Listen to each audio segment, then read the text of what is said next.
Hola, ¿qué tal? Bienvenidos a la entrevista con Expoc. Hoy tengo el gran placer y honor de visitar las oficinas de UNICEF en México. Sin duda, para quienes han venido, constatan que se vive una vibra muy especial, muy bonita. Y para mí es un placer también ser recibido por ustedes en esta su casa. Antes permítanme presentarlas. Tengo el gusto de platicar con Deli Trejo Hernández, quien es oficial nacional de nutrición para UNICEF México. También con Hanna Monsiváis, quien igualmente es oficial nacional, pero en educación. Gracias por recibirnos, gracias por la apertura para platicar. Bienvenidas a Expo. Hablar de UNICEF me parece que no hay, desde mi punto de vista, marca tal cual, que se asocia a una organización tan potente como UNICEF, desde mi punto de vista. O sea, refleja mucho, tiene mucha credibilidad. Realmente podríamos asociarlo con confianza, con solidez, con impacto. ¿Quién me podría platicar en términos generales cuál es la misión que UNICEF persigue? Para no obviarla, y aunque nuestra audiencia estoy seguro que conoce y reconoce a UNICEF, pero ¿cuál es la misión de UNICEF? UNICEF es el Fondo de las Naciones Unidas para la Infancia.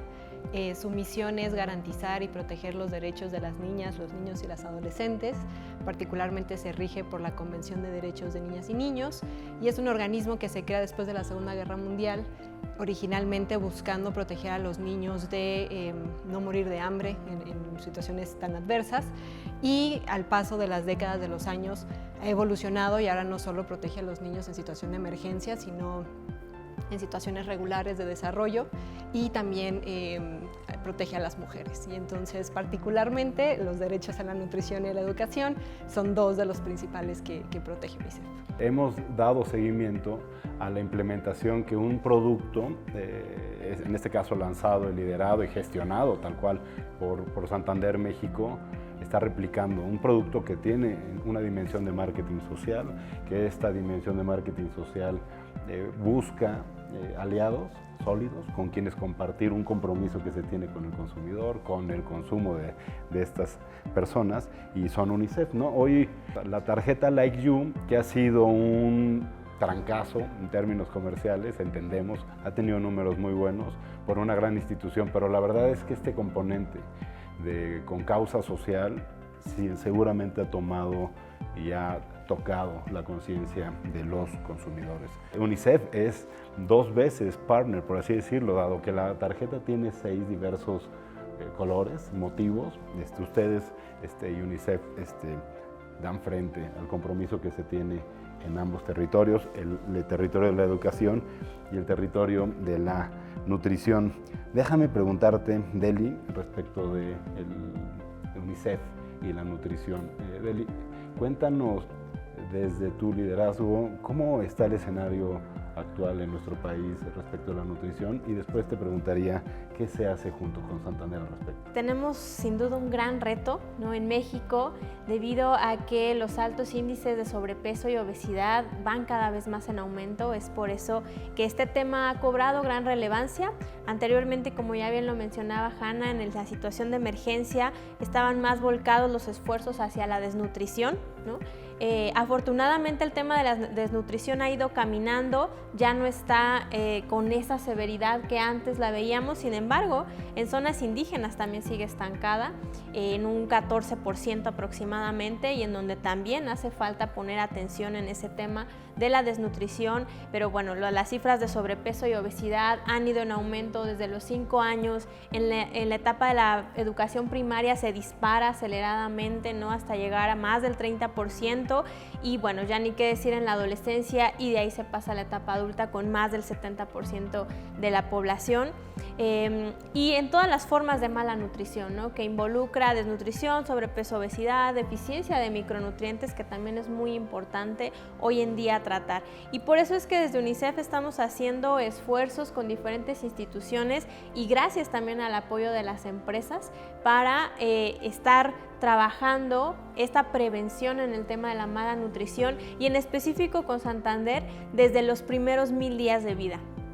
Creemos que esta es una etapa sumamente importante en donde desde la etapa de la concepción, incluso antes del embarazo y en el embarazo, es muy importante que se vaya ya cuidando el tema de la nutrición, y ahí es en donde está contribuyendo toda pues este gran recurso que estamos teniendo para una estrategia nacional de atención primaria en salud y nutrición en los primeros 1000 días de vida. ¿Qué son estos primeros 1000 días de vida? Incluyen desde el embarazo hasta los 2 años del niño. Eso es lo que incluye 1000 días si los contabilizamos, y así ha sido llamado. Debido a la pandemia y a la desaparición de algunos programas, esta población se vio en desventaja, pero afortunadamente hoy estamos retomándolo junto con el Instituto Nacional de Salud Pública, el IMSS, el DIF y por supuesto la Secretaría de Salud, que ha tomado un liderazgo importante en ello, y ahora estamos trabajando en hacer primero un diagnóstico de capacidades técnicas y humanas en el personal de salud, que se hizo ya en 2021 en estados tanto del norte, del centro y del sur del país, y en donde se vio, ¿no?, esta deficiencia que existe en la atención primaria, en hospitales, en clínicas, por reforzar el tema de nutrición. Hacía falta un estudio así para entonces también sentar las bases del qué debemos hacer. Y ahora se está trabajando en materiales, en herramientas y en diferentes estrategias que fortalezcan las capacidades y las habilidades de todo el personal de salud, pero que también se haga conciencia en la importancia de estos primeros 1000 días de vida, incluso con campañas comunicacionales de cambio social y de comportamiento, desde una, por ejemplo, importancia de la lactancia materna, ¿no?, que también las cifras son bajas. Aproximadamente 1/3 de la población recibe lactancia materna exclusiva, que es hasta los 6 meses, y bueno, hay mucho esfuerzo que hacer para fortalecer estos 1000 días de vida. La prevención, es decir, esto es material que nos dejas ver útil para quienes están en el sistema, padres de familia, el sistema de salud, es material que nutre conciencia, pero también te enseña a cómo evitar la desnutrición, la deficiencia, etc. Es material. ¿Cómo acaba esta intervención? O sea, ¿cuál es el método de apoyo, por así decirlo? Por una parte, hay materiales de capacitación, ¿no?, a todo el personal de salud. Van a ser capacitados cerca de 5000 personas o profesionales de la salud de atención primaria que están directamente en los hospitales, en las clínicas, y reforzar estos conocimientos en nutrición, no solo para la prevención, sino también la atención, ¿no? Una vez que ya se detecta que el niño tiene desnutrición, que tiene sobrepeso, que hay deficiencias, cómo desde la parte nutricional se puede hacer conciencia de esos cambios, no solamente la indicación de quizá come más verduras o no comas refrescos, no tomes refrescos, porque es difícil, el cambio de comportamiento en las personas es difícil, y más en el tema de la alimentación, y por eso es que se tienen que hacer estrategias que vayan realmente a las emociones y al cambio de comportamiento de las personas. Entonces, para ello van a ser capacitados este personal de salud, y la idea es que, bueno, de seguir esta estrategia, que así lo queremos hacer y que gracias también a todos los esfuerzos de las alianzas lo podemos seguir haciendo, pues en 2023 es escalarlo a más y más personas. Otra parte están también las campañas de comunicación, ¿no?, en diferentes medios, redes sociales, televisión, espectaculares, etcétera, acerca de este cambio de conciencia, y sobre todo en los primeros 1000 días de vida, por ejemplo, promoción de la lactancia materna, el incentivar también el poner salas de lactancia, ¿no?, desde los lugares de trabajo, en lugares públicos, y obviamente pues también en cualquier lugar en donde haga falta. Y bueno, junto con Secretaría del Bienestar, incluso también estar trabajando en la población más vulnerable, con menos recursos o en zonas marginadas, para extender también el tipo de apoyos que podemos tener de protección social allá. Es sin duda toda una estrategia que se tiene que hacer con diferentes instituciones, pero que todo va sumando a lo mismo. Correcto. La importancia de eso, de que sea, a pesar de que es una causa, y ya nos dejaste ver el espectro, que son aproximadamente 5000 los que son la población directa, quienes a su vez replicarán en beneficiarios, ¿no?, y al tiempo en una disminución en la incidencia, pero hacerlo de la mano con las instituciones y otros organismos, ¿no? Eso, referente a la tarjeta Like You blanca, esta asociación de colores también es interesante verla porque más allá de, mira, y además vestida de blanco muy bien, de la tarjeta roja, que además el rojo nos encanta en Expo, pero se asocia a la educación. Hanna, platícanos un poco lo mismo. ¿Cómo está la situación actual en nuestro país? La educación en México, veníamos ya de una crisis educativa en nuestro país. Las últimas evaluaciones estandarizadas que teníamos, que fueron hasta el 2018, donde evaluábamos el aprendizaje de niñas y niños, nos permitía ver que las niñas y niños que se graduaban de sexto de primaria, hasta un 82% no lograban un nivel satisfactorio en sus habilidades de leer y escribir, ¿no? Es un número impactante, es decir, niñas y niños pasan 6 años en la escuela y no necesariamente están aprendiendo satisfactoriamente a leer y escribir. Eso era previo a la pandemia. Y luego, pues a México, como a todos los países, nos impacta la pandemia por COVID-19, se cierran las escuelas 48 semanas, y esto ha significado que ha incrementado lo que se le conoce como pobreza educativa. Pobreza educativa, a lo que se refiere, es cuando un niño o niña tiene 10 años y no puede leer o comprender un texto simple, ¿no? Y esto se calcula que en las niñas y niños de un estrato socioeconómico alto, este porcentaje de niños en pobreza educativa va a crecer 15 puntos porcentuales. Pero eso es en el estrato socioeconómico alto. Ahora, si vemos el estrato socioeconómico más bajo, se calcula que esto se agravó en 25 puntos porcentuales. Entonces, se pueden imaginar que si ya veníamos, ¿no?, de una crisis educativa, el COVID vino a exacerbar eso y que además las brechas que ya existían entre los que tienen más privilegios y los que están en situación de más vulnerabilidad, pues todavía crecen más. Hanna, cuéntanos, UNICEF, ¿cómo aborda esta problemática? ¿Cuál es su compromiso? Entiendo que ahí también, al igual que nutrición, es la gran trayectoria que ustedes tienen. Cuéntanos, ¿cómo intervienen al respecto? Pues en este caso y particularmente a lo que hemos destinado los fondos que nos han llegado gracias a la tarjeta LikeU es a apoyar una iniciativa que le llamamos campamentos de aprendizaje. Y básicamente les llamamos campamentos porque digamos, son momentos intensivos de aprendizaje en los cuales empezamos por un diagnóstico. Diagnosticamos el nivel de aprendizaje en el que están las niñas y los niños. De nuevo, COVID lo vivieron diferente todas las familias y hubo familias que sí pudieron, ¿no?, acompañar a sus niños en los hogares para que aprendieran y hubo familias que no les fue posible. Entonces, las niñas y niños regresan a la escuela en una disparidad de niveles brutal. Y lo primero que hacemos es saber diagnosticar cómo vienen, con evaluaciones muy sencillas que pueden hacer los docentes en el aula. Después de eso los agrupamos de acuerdo a estos niveles. Básicamente hay 3 niveles. El básico, que es el más alto, suena al revés, pero es que estamos buscando que lleguen al nivel básico de estas habilidades que es leer, escribir, matemáticas. Entonces tenemos el básico, el principiante, que es el intermedio, y el elemental, que es el más bajo. Y entonces, ya que los evaluamos, los agrupamos en estos grupos, independiente de su edad, independiente de su grado. Entonces, en un mismo grupo puede haber un niño de sexto de primaria, de 11, 12 años, un niño de tercero de primaria con 10 añitos, 9 añitos. Y se les dan 20 sesiones de intervención intensiva, 20 sesiones en lectura y escritura y 20 sesiones en matemáticas. Y después de las 20 sesiones volvemos a evaluar cómo se movieron las niñas y niños. Esto lo hicimos ya en 2 estados, lo hicimos en Chiapas y en Guerrero. Alcanzamos a más de 6,500 niñas y niños. Importante decir que las niñas y niños son de tercero a sexto grado. Excluimos primero y segundo porque en primero y segundo son los grados en los que normalmente se espera que las niñas y niños aprendan estas habilidades. No se considera que hay un rezago en primero y segundo, apenas estás aprendiendo. Pero bueno, hacemos esta evaluación final y en estos estados vimos que las niñas y niños mejoraron 1 año educativo en lectura y 2 años educativos en matemáticas, lo cual son grandes noticias.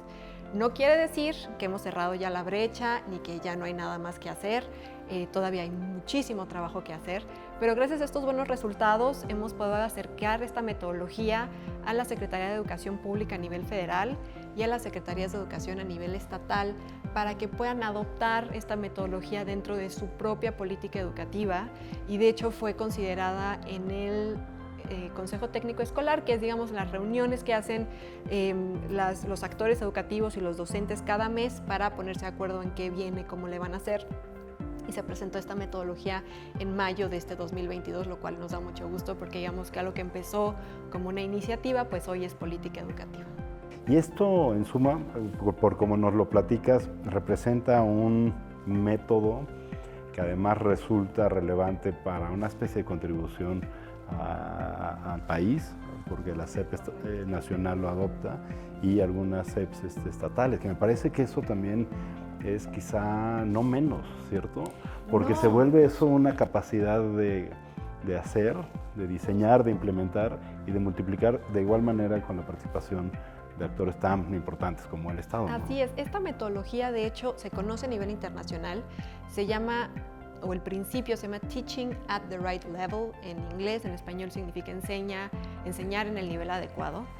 Esto no lo inventamos nosotros, lleva muchos años llevándose a cabo en países en desarrollo como la India, como Nigeria, entonces ya es un método probado y es un método que tiene buenos resultados y que particularmente hay un proyecto que se llama Medición Independiente de Aprendizajes, que es un proyecto de CIESAS, que es un centro de investigación, que hizo ese ajuste de la metodología a la realidad mexicana, ¿no? Y entonces ellos hicieron este diseño tanto de las evaluaciones como de las sesiones y ellos ya habían tenido buenos resultados. Nosotros en UNICEF ahora lo implementamos, también obtuvimos buenos resultados. Y aquí decir, esto es algo que UNICEF sinceramente hacemos muy bien, que es acompañar a los gobiernos a fortalecer sus capacidades para garantizar los derechos de las niñas y los niños. Esta forma en la que nos comparten el método de intervención casi lo empaquetan, ¿no? El caso contigo, Hanna, nos platicas de 6.500 niños y niñas. En el caso tuyo, de 5.000 directos, pero que también a su vez, al ser involucrados, esto se desdobla en un impacto indirecto o directo. ¿De hasta cuándo? Así es, digo, aquí estamos hablando de 5,000 profesionales de la salud, ¿no? Que están en contacto directo con niñas, con niños, con adolescentes, que los atienden diariamente y por lo tanto estamos hablando también de un impacto que va a cientos de miles de niñas, niños y adolescentes que a su vez van a estar recibiendo esta información.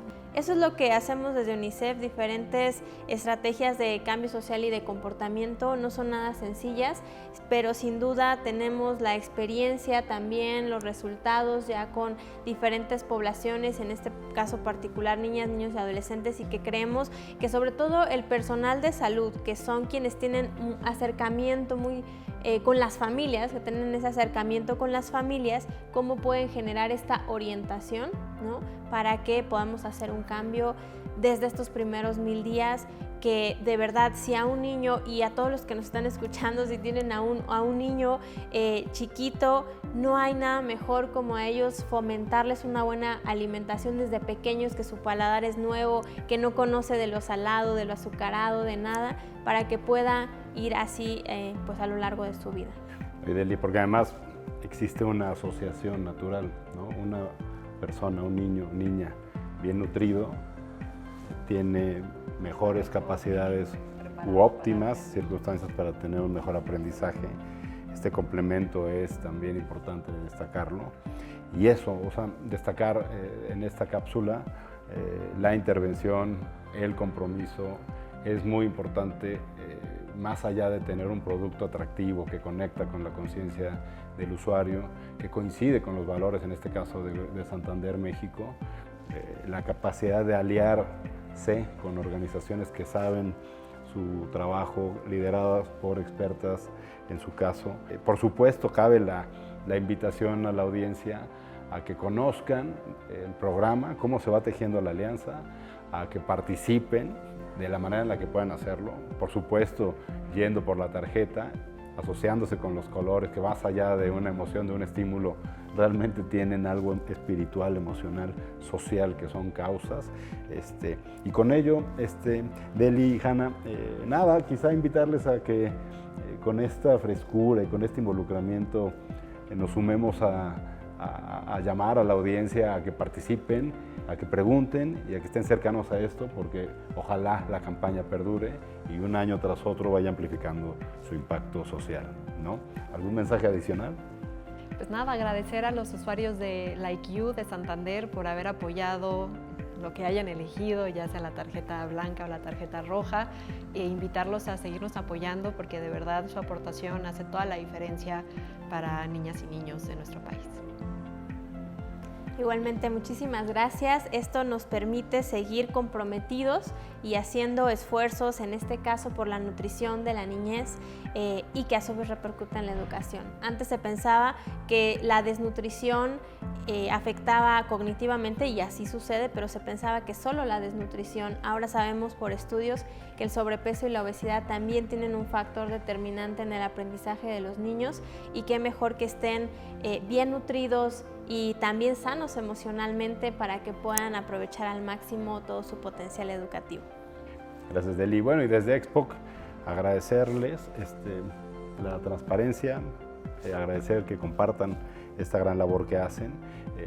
Estaremos pendientes y, si nos lo permiten, cercanos de ir contando la historia, cómo se va generando el impacto, conocer más de estos programas que se van documentando y que entonces inspiran incluso a estados y a nuestro país, de manera que sale mucho de esta conversación. Estaremos presentes. Agradecerles a ustedes, audiencia. Para mí es un gusto visitarlas aquí en UNICEF.